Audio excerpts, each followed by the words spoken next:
ხელნაწერთა ეროვნულმა ცენტრმა დაარსების დღე აღნიშნა ღონისძიებაზე 2007-2014 წლებში ჩატარებული მუშაობის ანგარიში წარმოადგენეს. ადგილზე მისულმა დამთვალიერებელმა ცენტრის სამეცნიერო, კულტურული, საზოგადოებრივი საქმიანობის და საერთაშორისო თანამშრომლობის ამსახველი სხვადასხვა საცავში დაცული მასალები დაათვალიერა.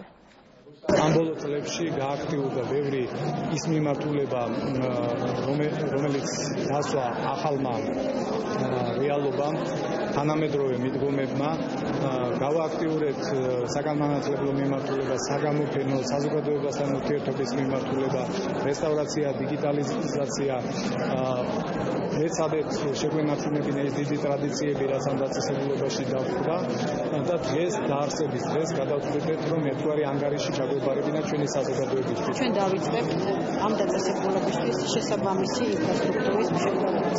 მე ვფიქრობ, რომ ეს იქნება ნამდვილად დიდი საქმე და ეს იქნება ქვეყნის სავიზიტო ბარათი და ძალიან მნიშვნელოვანი მომენტი ქვეყნის განვითარებისთვის.